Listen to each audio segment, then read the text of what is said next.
Internetda tarqalgan videolar va ular atrofidagi tobora ortib borayotgan shubhalar. Isroil bosh vaziri ishtirokidagi videolar haqiqiymi yoki ular sun'iy intellekt mahsulotimi? Bu savollar hozirda ommaviy axborot vositalarida keng muhokama qilinmoqda. Assalomu alaykum. Siz Turfa xabar kanalidasiz. Eng muhim va dolzarb yangiliklarni biz bilan kuzatib boring.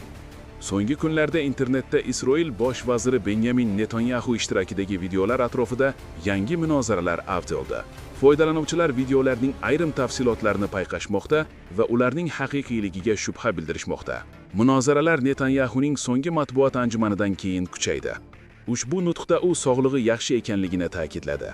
Biroq videolarning ayrim vizual jihatlari ijtimoiy tarmoqlarda keng muhokamalarga sabab bo'la boshladi.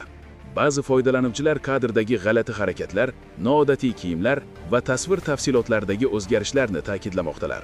Shu bilan birga ilgari tarqatilgan video parchalar ham tarqaldi. Muhokamalar turli vizual effektlar, obyekt harakati va tasvir sifatidagi o'zgarishlarga qaratilgan. Bu holat yana bir savolni tug'dirdi. Bu videolarni yaratish uchun sun'iy intellekt texnologiyasidan foydalanilganmi? Bu borada hali mustaqil ravishda tasdiqlangan ma'lumot yo'q.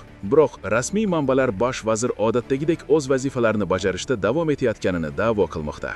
Mutaxassislarning ta'kidlashicha, axborot urushida bunday shubhalar juda tez tarqaladi va keng muhokamalarga sabab bo'ladi.